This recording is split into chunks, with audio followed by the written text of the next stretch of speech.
Bon, je pense on va pouvoir commencer. Les derniers participants arriveront en cours de route. Donc, bienvenue aux dernières personnes qui sont connectées.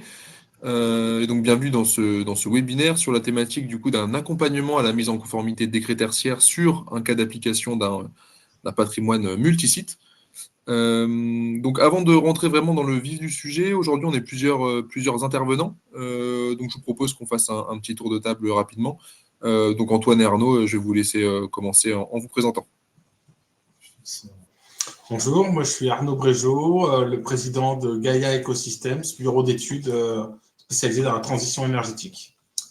Et je suis Antoine Padovani, donc je suis chargé de mission chez Gaia Ecosystems et je réalise la partie technique accompagnement pour les déclarations dans le cadre du décret tertiaire. Eh ben, merci à vous. Pour ma part, du coup, Tom Laveille, je suis ingénieur en efficacité énergétique chez Trace Software. Et donc, j'accompagne les utilisateurs de nos solutions, que ce soit sur le décret tertiaire ou sur le suivi énergétique. Et donc, aujourd'hui, webinaire avec deux parties, justement, pour vous présenter un cas d'usage décret tertiaire. Rapidement, pour se dérouler, on va commencer sur une présentation justement des deux entités qui sont présentes aujourd'hui. On enchaînera ensuite sur une petite remise en contexte avec quelques petits rappels sur le décret tertiaire, qui est vraiment le cœur du sujet aujourd'hui, et sur les problématiques qui sont rencontrées justement par toutes les personnes qui sont assujetties à ce décret.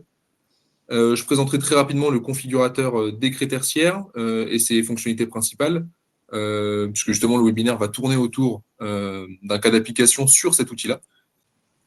Et donc aujourd'hui, on est accompagné de Gaia Ecosystem qui sont présentés juste avant, justement pour traiter un cas d'usage d'application de ce configurateur-là sur le périmètre d'un de leurs clients.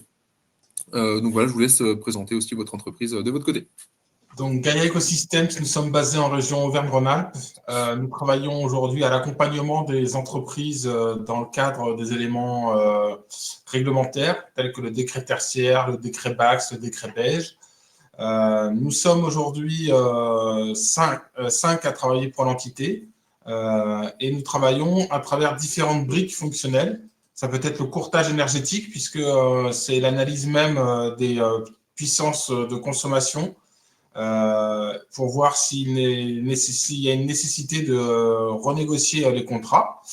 On travaille également sur des audits énergétiques pour pouvoir permettre de sortir une cartographie d'un bâtiment et établir derrière les plans de progrès à venir par rapport au décret tertiaire. Nous avons la mise en place de la solution de la Green Solution pour monitorer les suivis des consommations énergétiques. Nous travaillons également sur les bilans carbone et la décarbonation pour pouvoir apporter à nos clients un soutien sur ce sujet-là.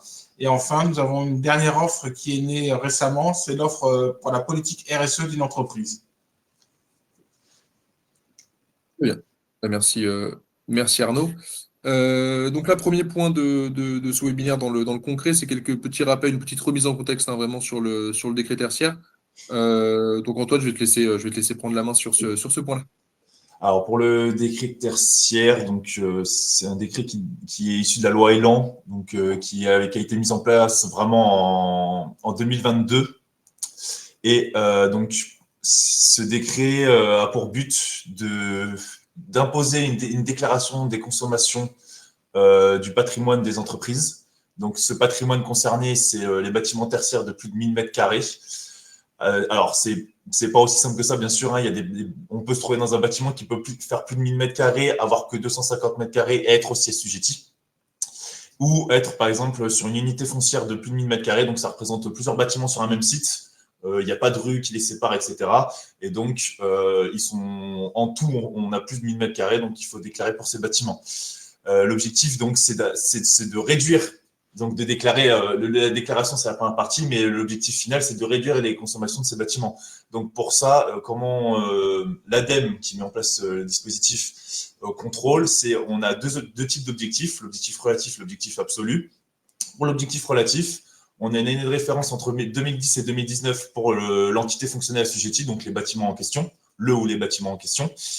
Et quand on a choisi cette année de référence, donc ça peut être 2014, peu importe, entre 2010 et 2019, on vise moins 40% en 2030, moins 50% en 2040 et moins 60% en 2050.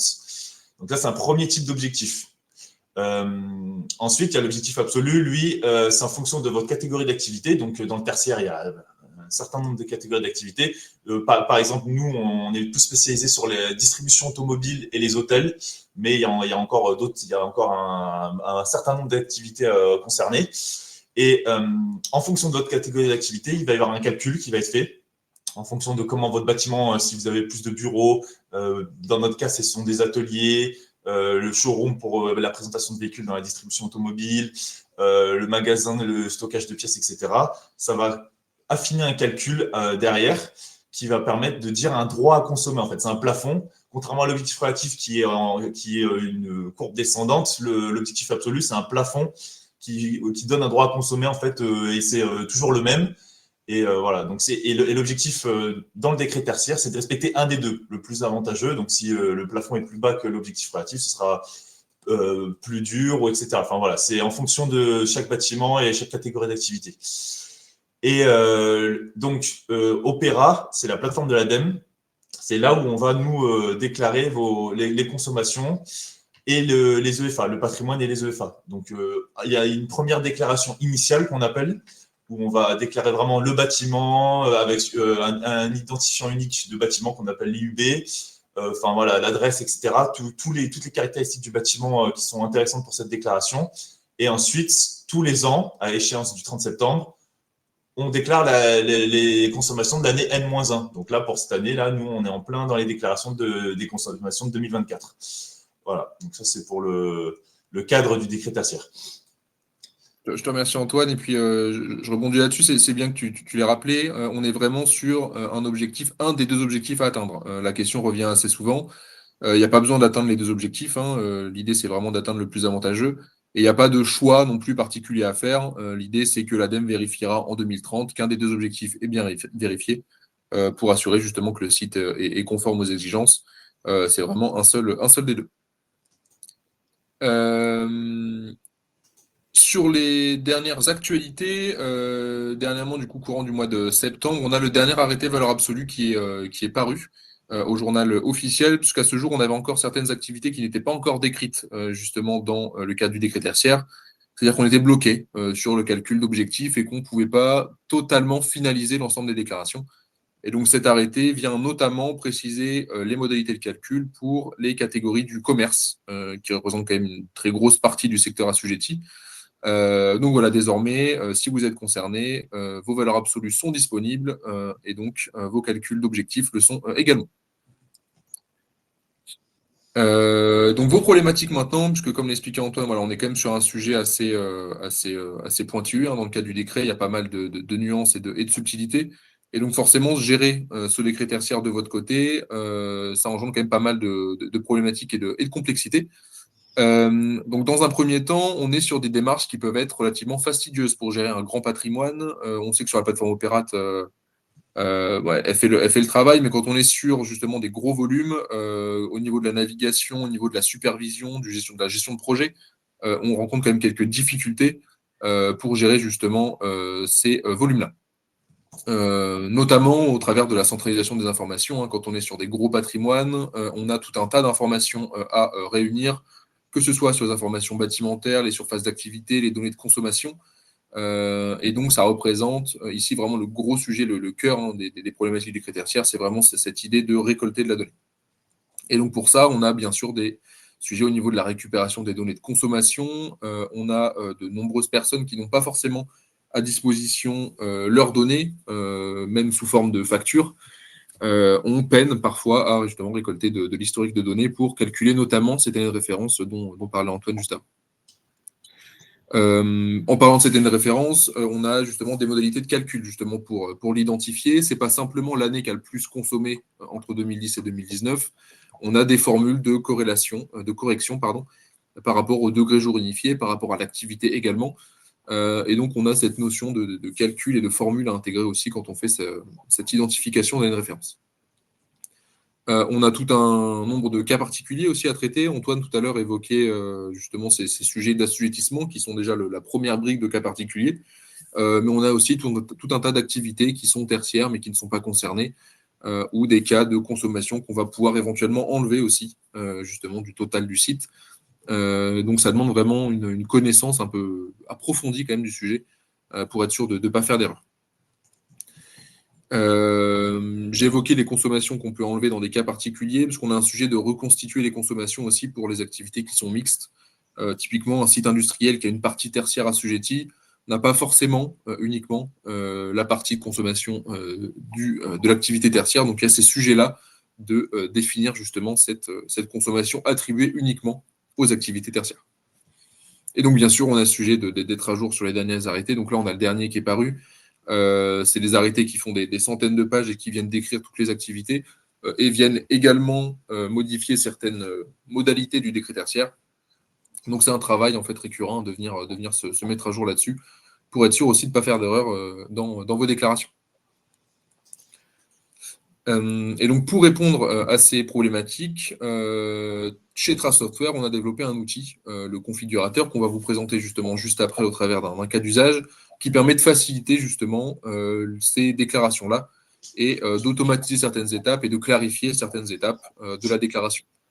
Et l'objectif principal ici, c'est de faciliter la gestion de projet sur des gros patrimoines, de collecter plus facilement les données, notamment les données de consommation d'élec et de gaz, avec des connecteurs auprès des indices GRDF, de calculer justement les références et les objectifs en intégrant tous ces arrêtés valeurs absolues pour que vous n'ayez pas forcément à les éplucher de votre côté. Et la finalité, bien sûr, c'est de déposer tout ça sur Opérate et d'accélérer cette étape vraiment déclarative qui prend quand même plus de temps, alors que le vrai cœur du sujet, ça reste quand même la suite justement du décret qui est de faire des économies d'énergie. Et donc ce configurateur, c'est justement ce sur quoi, c'est l'outil sur lequel Gaia Ecosystem travaille justement pour accompagner leurs clients dans cette mise en conformité décret tertiaire. Et donc maintenant, on va passer sur un petit cas d'application sur un patrimoine tertiaire multisite avec une démo justement ici du configurateur. Donc avant de rentrer dans le détail, éventuellement Arnaud, Antoine, je vous laisse faire une petite remise en contexte justement du client sur lequel on est, de la quantité, du contexte un peu du projet. Alors, le groupe d'Aponte, appelé également GSVI, est un concessionnaire trucks, donc camions, avec une vingtaine d'établissements sur toute la France. Et aujourd'hui, leur difficulté, c'est de pouvoir répondre à des demandes de leur banque par rapport au décret tertiaire qui leur demandait d'avoir leurs attestations, les consommations, etc. Et derrière, on a décliné en fait cette approche-là avec la solution de Green Solution derrière pour pouvoir les accompagner dans le monitoring des consommations. Donc, on a vu une adéquation entre le fait d'avoir des objectifs de réduction de consommation et de maîtriser sa consommation tout au long de l'année en ayant des alertes, etc. Voilà. Très bien. Merci, merci Arnaud. Donc là, voilà, le client d'Aponte, c'est celui que vous voyez justement à l'écran. Donc là, on se trouve sur le configurateur, donc la solution vraiment axée décret tertiaire.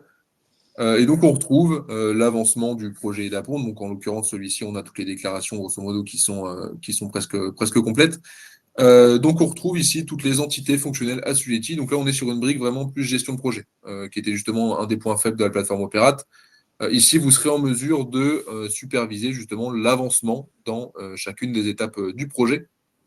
Donc cet exemple, aujourd'hui, on va prendre un exemple justement en déroulant la déclaration d'une entité fonctionnelle en particulier de ce groupe d'Aponte-là. Et donc la première étape justement d'un projet tel que celui-ci, c'est de bien définir le périmètre qu'on va déclarer, le périmètre qu'on va superviser, et d'étudier justement surtout l'assujettissement de ces établissements-là. Donc là, en l'occurrence, tous les établissements qu'on voit ici sont concernés par le décret tertiaire.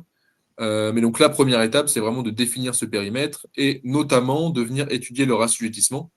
Donc là, Antoine, éventuellement, je te laisse approfondir sur ce point-là. L'idée, voilà, c'est de bien définir qui est concerné par ce décret et de passer à côté de personnes.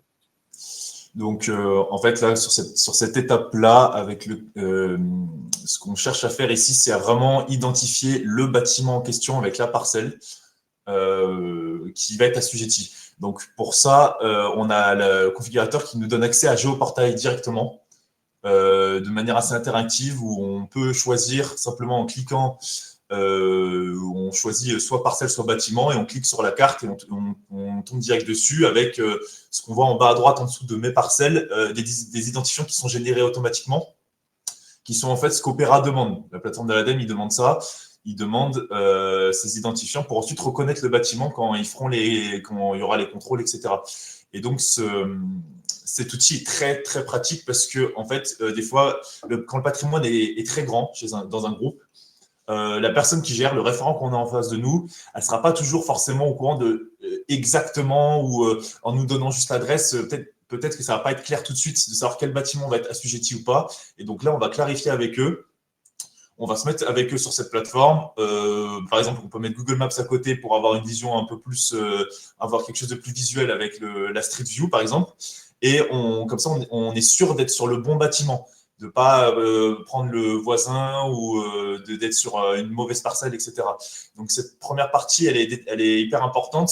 Et généralement, on le fait en commun avec notre client. On passe du temps avec eux pour ça. C'est vraiment d'identifier précisément le bâtiment pour bien cibler et bien déterminer l'assujettissement. Pas se tromper on peut avoir des sirettes, par exemple, parce que ce que Tom n'a pas encore mentionné, c'est que on marche par sirette pour les déclarations. Et en fait, la plateforme, en insérant ce sirette, va avoir une adresse associée au sirette, sauf que on peut des fois avoir des petits décalages d'adresse où il y a eu. Enfin voilà, on n'est pas exactement au bon endroit. Donc, grâce à cette étape-là, on va taper juste pour avoir le bon bâtiment. Voilà.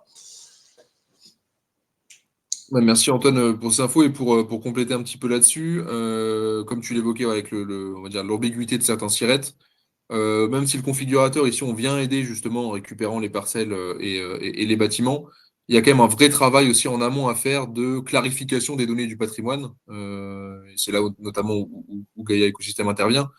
C'est qu'on va avoir éventuellement tout un listing du patrimoine et il y a vraiment un travail pour vraiment repérer les bâtiments qui sont concernés, notamment avec ces cas particuliers de parties de bâtiments dans un bâtiment plus grand, de sites sur une même parcelle, qu'évoquait Antoine juste avant. Donc il y a aussi un gros travail d'analyse en amont sur les données patrimoniales et un gros travail aussi de centralisation forcément de ces infos, puisque pas tout le monde n'a forcément toutes les infos de surface, d'adresse de son patrimoine. Exactement. Donc en parlant aussi des surfaces, justement, l'étape d'après, une fois qu'on a bien cadré le périmètre et bien défini les sites qui sont assujettis, c'est de venir déclarer plus en détail les catégories d'activités, les surfaces d'activité, justement, qui sont hébergées dans cette entité fonctionnelle-là. Et donc là, encore une fois, il y a aussi un gros travail de la part du bureau d'études pour justement bien faire cette segmentation. Et là, Antoine, je te laisse aussi détailler un petit peu plus là-dessus. Oui, alors donc sur cette étape, donc on parlait tout à l'heure d'objectif absolu. Cet objectif, pour calculer ce droit à la consommation, Opera et donc le configurateur ont besoin d'un certain nombre d'informations. Donc, donc il y a des catégories d'activités dans le tertiaire. Donc nous, on est, par exemple, la distribution automobile, c'est vente et service de véhicules légers.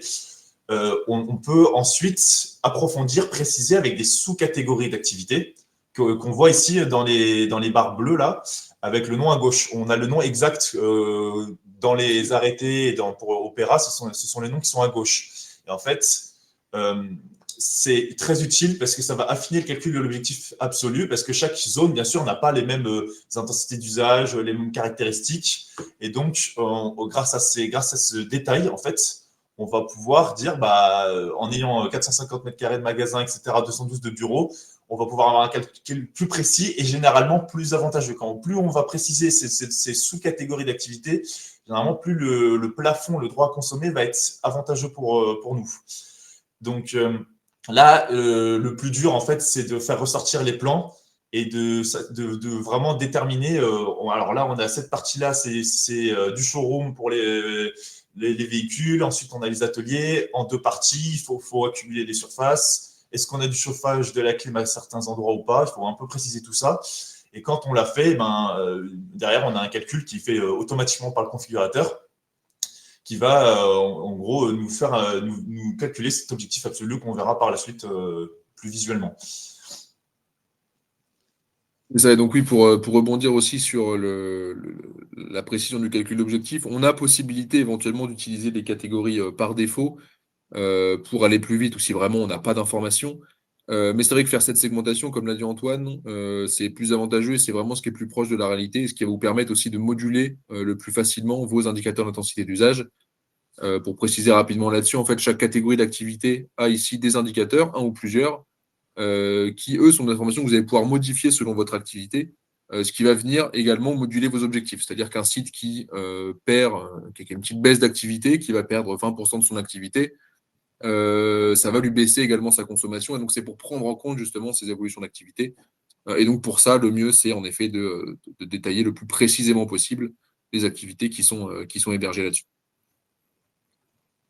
Donc là, voilà, c'est la base vraiment du patrimoine. On identifie les sites concernés, on vérifie qu'ils sont bien assujettis, on vient décrire leur surface d'activité pour avoir ici les objectifs absolus. Et donc l'étape d'après, qui est ici un petit peu aussi au cœur de la problématique, c'est la déclaration des consommations et notamment l'analyse et l'identification de la référence. Et donc ici, au niveau de cette déclaration des consommations-là, on aide, nous, là-dessus, sur justement la récupération des données de consommation.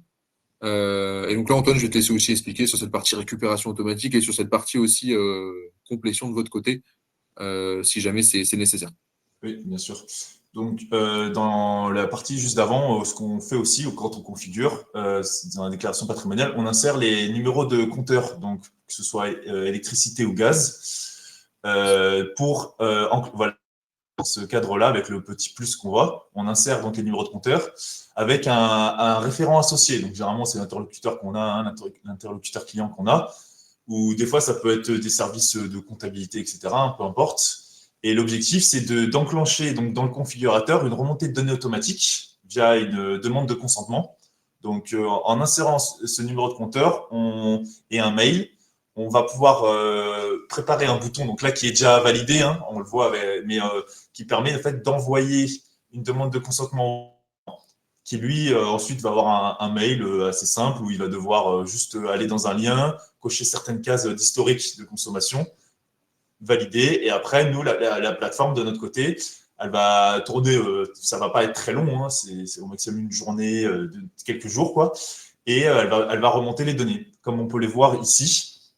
Donc on a l'historique entre 2009 et donc 2024. Là, on a une partie grisée parce que le bâtiment n'était pas en activité avant 2015, mais on a l'historique donc de 2024 jusqu'à 2015. Et c'est dans cette historique qu'on va donc pouvoir choisir l'année de référence et ensuite avoir les années à déclarer tous les ans, donc 2024, 2023 pour l'année dernière, etc. Chose importante aussi, là c'est pas le cas, mais en dessous avec la barre rouge, c'est ici qu'on va déduire les consommations de, par exemple, dans notre cas à nous, dans nos exemples clients, c'est souvent des bornes de recharge électrique.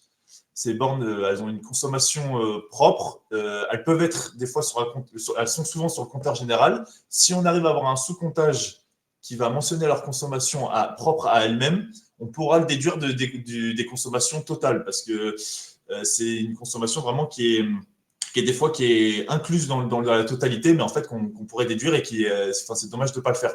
Donc cette barre-là, elle permet de faire ça, de rajouter ce type de consommation où on peut déduire. Voilà, après pour cette partie-là. Il y a aussi un point important. Là, on n'a pas de gaz, mais sur le site, on peut en avoir. GRDF, la remontée de données automatique peut être. Elle fonctionne bien, mais des fois, c'est un peu plus compliqué. C'est pas aussi automatisé qu'Enedis. Et donc, on peut aussi obtenir un historique long grâce à un mandat qu'on va envoyer à GRDF, qu'on récupère ici. Voilà, sur cet onglet-là. Je pense savoir. Ouais, en effet, sur GRDF, on a parfois plus de complications à récupérer la donnée qu'auprès d'Enedis. C'est peut-être un petit peu moins structuré chez eux, justement, à ce niveau-là. Donc, on va récupérer 5 ans d'historique automatiquement. Et pour ce qui est de l'historique long, justement, il y a une étape manuelle gérée ici par Gaia pour récolter justement cet historique un petit peu plus approfondi. Et donc, éventuellement également, si jamais on a des données manquantes, un historique qui ne remonte pas ou des données de consommation qui sont des combustibles stockables, du fuel, du propane, etc., on a aussi possibilité de venir saisir de la donnée manuellement. Et donc là, il y a un réel travail aussi côté bureau d'études pour centraliser ces données Antoine, je ne sais pas si tu veux forcément, si tu veux Oui, rebondir c'est là-dessus. une étape. Enfin, là, j'étais vraiment sur l'utilisation du configurateur, mais après, derrière, quand on a des trous de données, là, c'est un travail assez régulier avec le client où, en gros, on va chercher les factures, donc que ce soit auprès du référent directement s'il y a accès ou auprès de services de comptabilité. Et ensuite, nous, on va récupérer ces factures, on va les lire parce qu'elles ne sont pas forcément toujours simples à lire en fonction des fournisseurs, etc. Et on va venir saisir directement manuellement, là, donc sur ces barres vertes. Donc voilà, de cette manière. On sélectionne une date, la facture nous dit du 1er janvier au 1er février 2023 par exemple, et ben on va saisir sur ces dates-là la consommation et on ajoute voilà, de cette manière. Sachant que l'objectif, c'est vraiment d'avoir des données cohérentes. Parce que, par exemple, le gaz, souvent, il peut y avoir des données où c'est sur les factures, on peut avoir des données estimées. Ou voilà, le but, c'est de trouver la bonne facture qui donne vraiment les données réelles, quoi. Donc, c'est vraiment un travail assez pointu pour finaliser la complétion des données, pour avoir la totalité des données et être sûr de mettre les bons résultats sur Opera, quoi. Ensuite, avoir les bons objectifs, quoi. Voilà. Il y a une vraie complémentarité là-dessus avec le configurateur qui fait, on va dire, la base de la récupération avec ces récupérations automatiques auprès des régies de distribution et ensuite, justement, une expertise derrière qui vient contrôler la cohérence de la donnée et compléter les éventuels trous.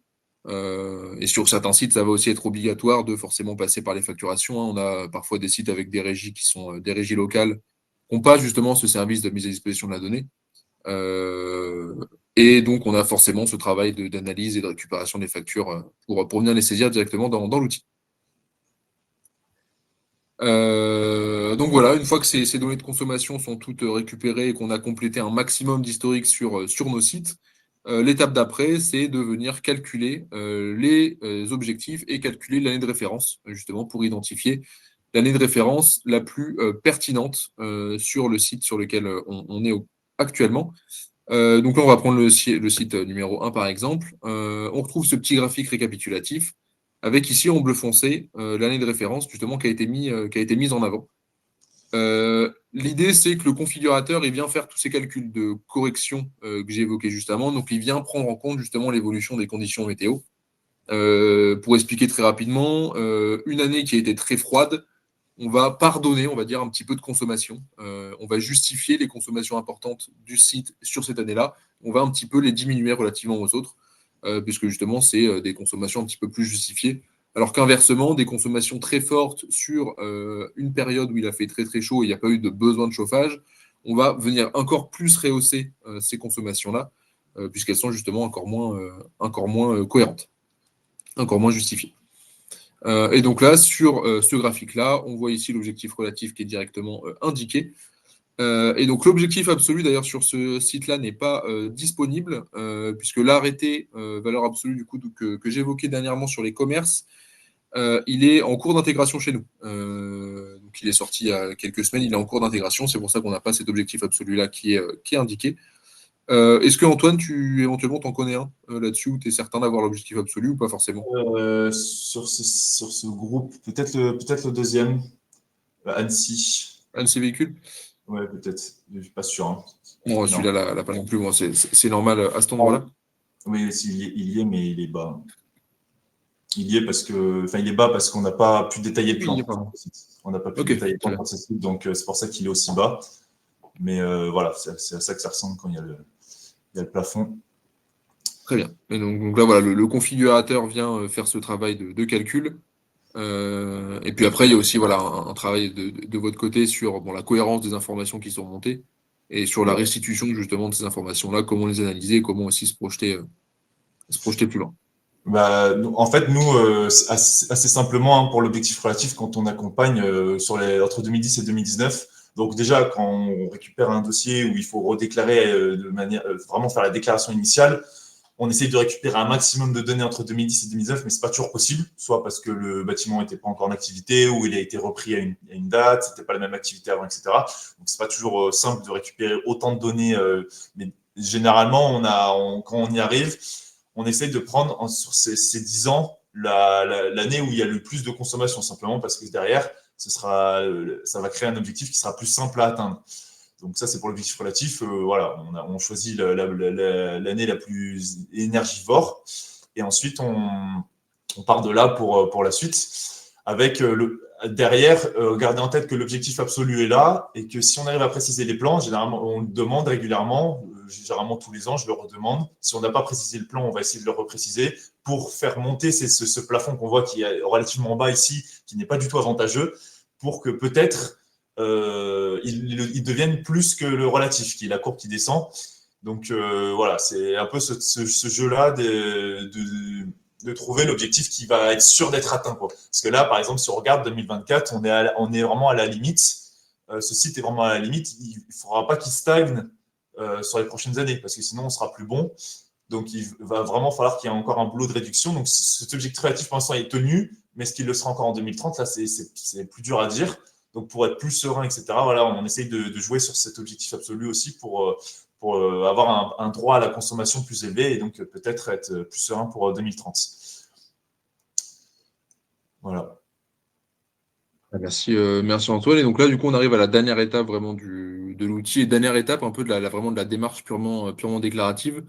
L'idée, c'est simplement d'envoyer les déclarations sur la plateforme Opérate, puisque là, elles sont actuellement sur le configurateur. Il est nécessaire de les passer sur vraiment la plateforme de l'ADEME. Et donc, pour ça, on a un petit connecteur qui a été établi par API directement. Donc là, vos déclarations, une fois qu'elles sont complétées, elles sont disponibles ici au clic, on va dire. Et donc, en cliquant sur ce bouton-là, les déclarations sont directement déposées sur la plateforme Opérate. Et donc, sur la plateforme Opérate, à ce jour, on a une attestation qui est, je crois, encore provisoire dans son nom, mais qui est délivrée par la plateforme.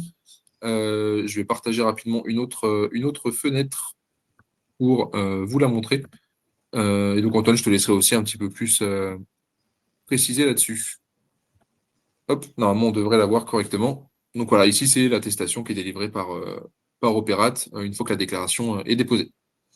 Alors, donc cette attestation, oui, donc c'est le résultat final en fait, c'est ce que nos clients cherchent à avoir et voilà, c'est ce que les banques, les bailleurs peuvent demander.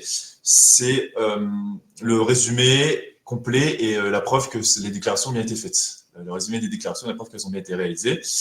Bien sûr, le décret tertiaire donne une note qu'on voit en haut en fonction de comment vous êtes par rapport à vos objectifs. Et donc là, le maximum, ce qu'on voit ici, c'est les 3 feuilles vertes. C'est quand on est bien sur l'objectif. Par exemple, si on est moins bien, comme le site, parce que là, cette attestation, c'était le premier site qu'on avait vu avant, c'était pas le même graphique, hein. On n'est pas sur le même graphique que celui qu'on a vu juste avant. Si vous êtes un peu moins bien ou que vous êtes à la limite, ce sera une seule feuille verte.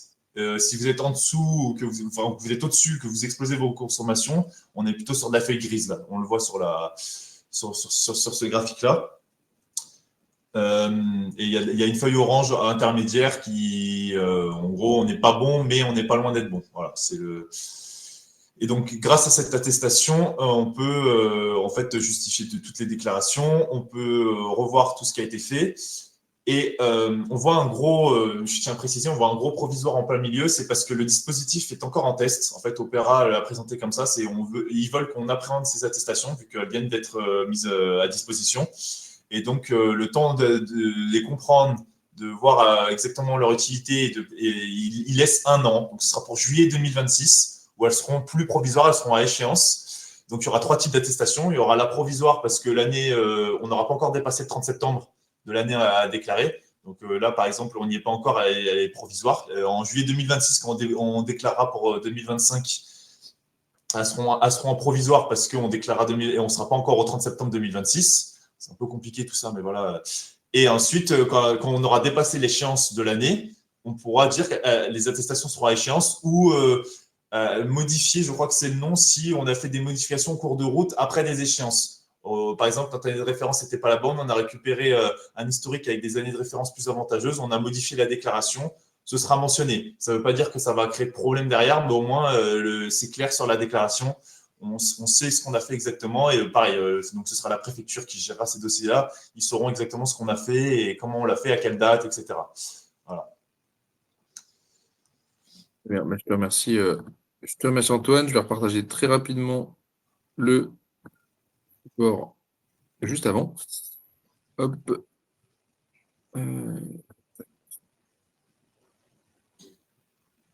Euh, donc là, voilà, on a fait vraiment le tour de la démarche, hein. On a balayé ensemble comment ça se passe justement pour gérer les déclarations d'une entité, hein. Pour rappel, on a vraiment cette première étape de définition du périmètre, étude de l'assujettissement, donc vérification des sites qui sont concernés par le décret tertiaire ou non. Et donc pour tous les sites qui sont concernés, on rentre vraiment dans la démarche déclarative avec ce recensement des catégories d'activité et des différentes surfaces bâtimentaires, justement côté bureau d'études. Cette récupération et complétion des données de consommation pour identifier justement plus facilement les références et calculer également tout ce qui va être objectif. Et puis ensuite, la déclaration est déposée sur Opérat avec comme rendu et comme preuve cette attestation justement qu'on a vu juste avant. Mais donc là, on est resté vraiment sur cette partie déclarative. C'est une grosse partie aujourd'hui, hein, c'est vraiment les prémices, on va dire, du décret tertiaire. Mais donc, c'est pas la finalité du décret, bien entendu. L'objectif, comme on l'a vu juste avant, c'est vraiment d'entreprendre des économies d'énergie pour atteindre les objectifs qu'on a vus ensemble, donc relatifs et absolus. Et donc, comment ça se passe justement pour aller plus loin? Qu'est-ce qu'on va pouvoir faire justement après cette déclaration? Donc, la première étape, bon Antoine, je vais te laisser aussi creuser plus là-dessus, c'est vraiment l'audit énergétique. L'objectif, c'est de faire des plans d'action, identifier les gisements d'économie d'énergie, où est-ce qu'on va pouvoir aller chercher justement ces économies pour justement mettre en place des actions de performance énergétique. Et donc, c'est ce qui a été évoqué rapidement par Arnaud tout à l'heure aussi dans les missions de Gaia Ecosystem. L'audit a plusieurs vertus. La première, c'est d'appréhender correctement en fait le bâtiment, c'est-à-dire qu'on va regarder les parois du bâtiment, donc son isolation. On va regarder l'isolation extérieure, l'isolation intérieure, le toit, les éléments d'équipement à l'intérieur, donc les chaudières, qu'elles soient au gaz, au fioul ou à l'électricité. Et on va travailler sur le rapprochement en fait des factures d'électricité et d'une simulation thermique dynamique. Ça veut dire quoi? Ça veut dire qu'on va faire le plan du bâtiment en 3D. On va y intégrer à l'intérieur les éléments techniques, le double vitrage, par exemple, si vous avez du double vitrage sur les vitres, etc. Et on va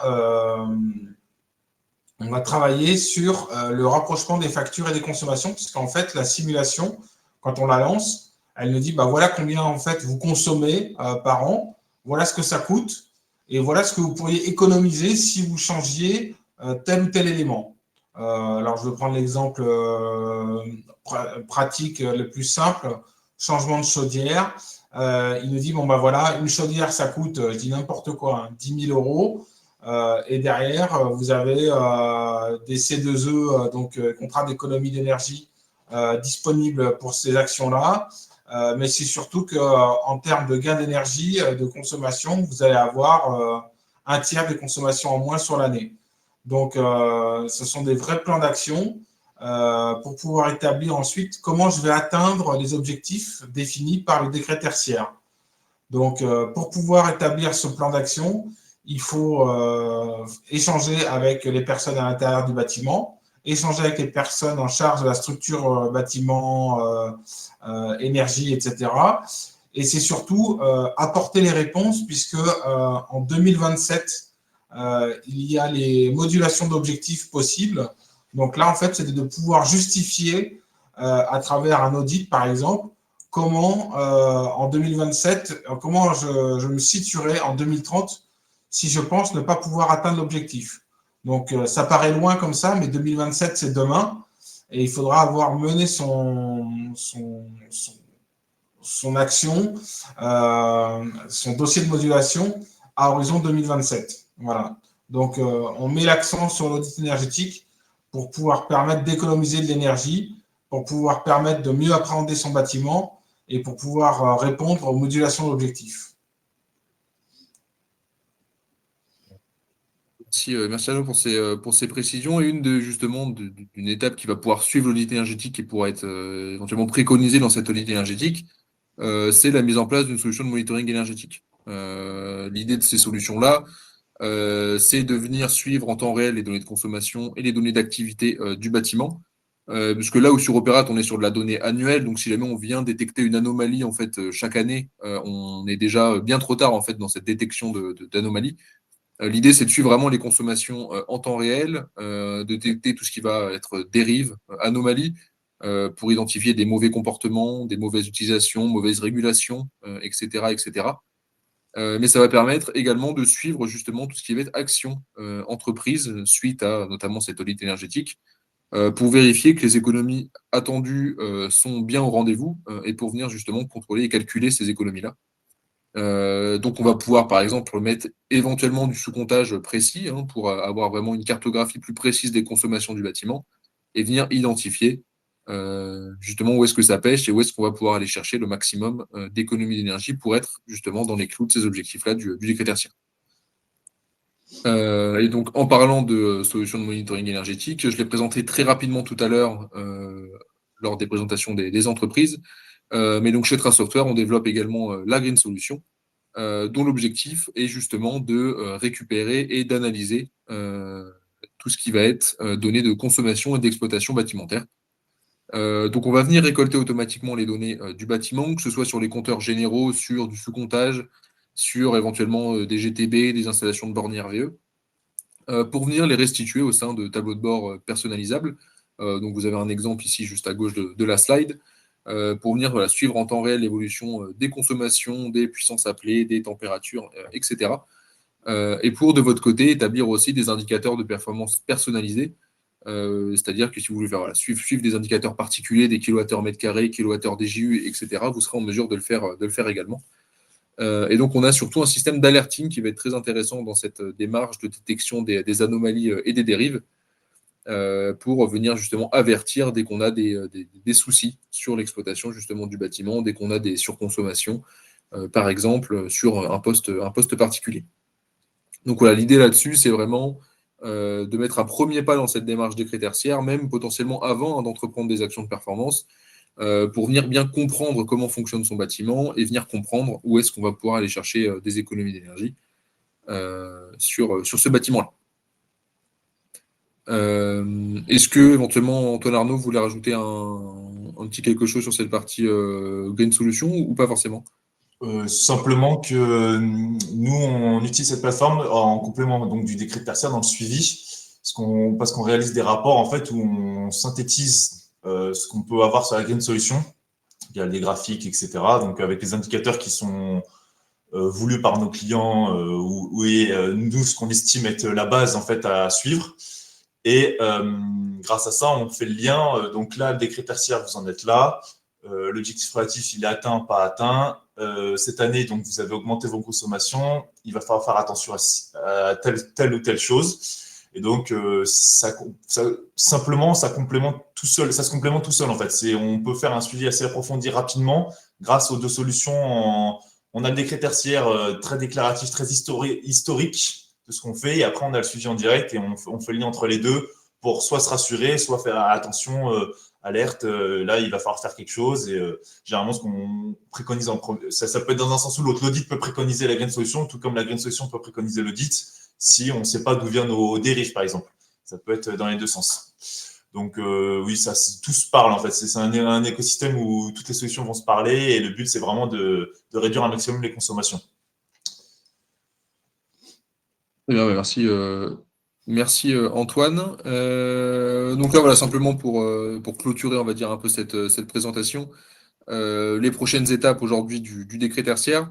Donc on a la première qui arrive vraiment à grands pas, qui est cette échéance déclarative qu'il y a tous les ans, de déclarer vos consommations annuelles sur la plateforme Opérat, qui est justement le 30 septembre. Donc ici, grosso modo, il vous reste une petite semaine pour finaliser vos déclarations.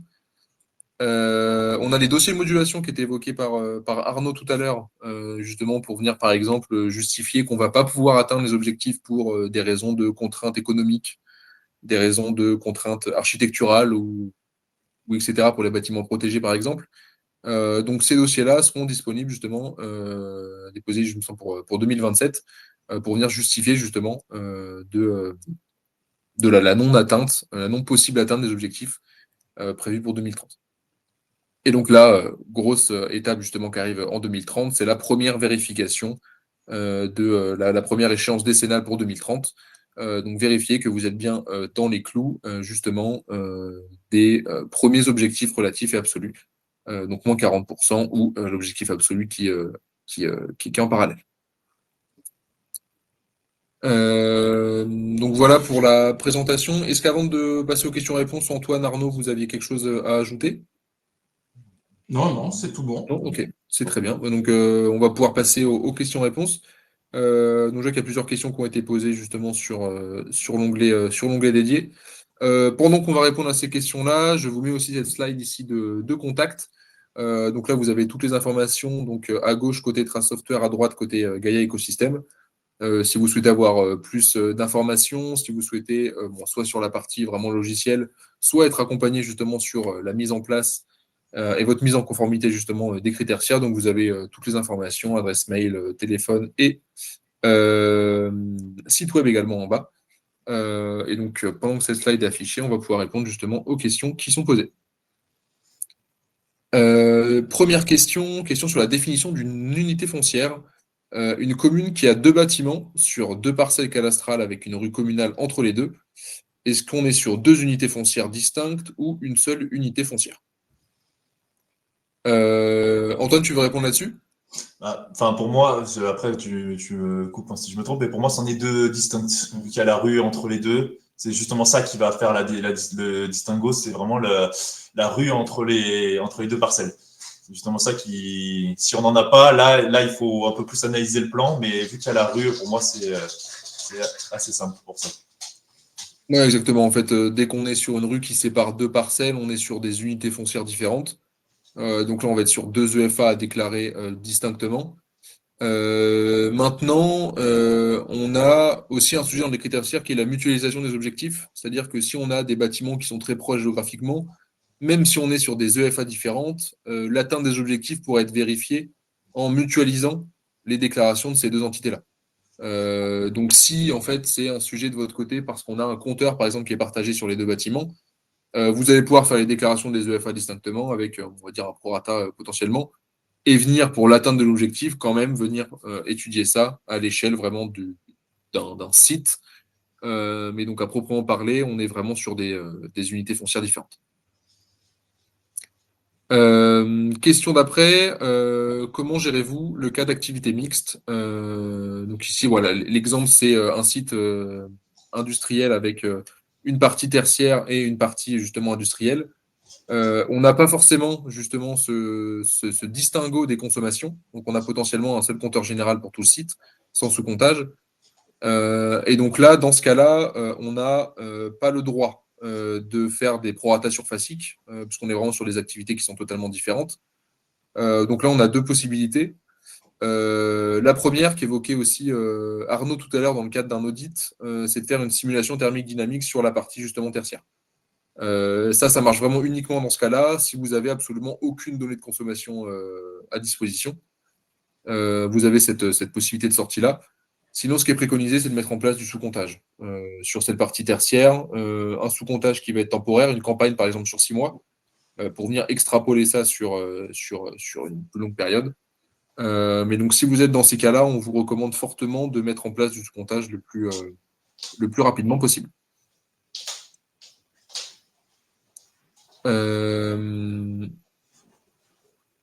On n'a pas encore d'autres questions qui arrivent. Si vous avez des questions, n'hésitez pas. On a l'onglet questions et l'onglet chat qui sont disponibles. Que ce soit sur vraiment le décret tertiaire, sur l'accompagnement, quoi que ce soit.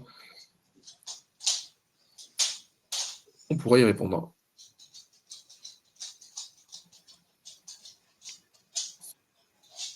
Bon, on va attendre encore une petite minute ou deux, je pense. Et si jamais il y a vraiment plus d'autres questions, on va pouvoir clôturer ce webinaire. Et donc, pour rappel, voilà, à l'écran, vous avez toutes les informations de contact. Encore une fois, si vous souhaitez avoir plus d'informations sur ce sujet-là, avoir un rendez-vous commercial éventuellement, vous pouvez directement nous contacter. Et donc, pour rappel, le replay de webinaire sera également disponible. Il vous sera envoyé normalement dans les quelques jours qui vont suivre. Bon, d'ici la fin de semaine, vous l'aurez, c'est certain. Donc, ce replay-là vous sera envoyé directement.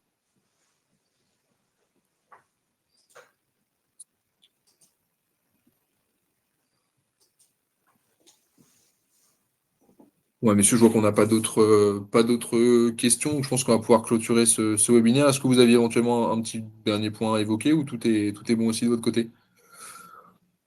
Non, non, non. Nous, on a fait le tour. On a fait le tour. Ok, très bien. Écoutez, merci à tous les participants d'avoir suivi ce webinaire et puis merci aussi à vous deux, hein, bien sûr, d'avoir participé là-dessus. C'est à toi, Tom. Merci à Et puis, vous. on vous souhaite une très bonne journée. Bonne journée. Merci. Au revoir. Au revoir.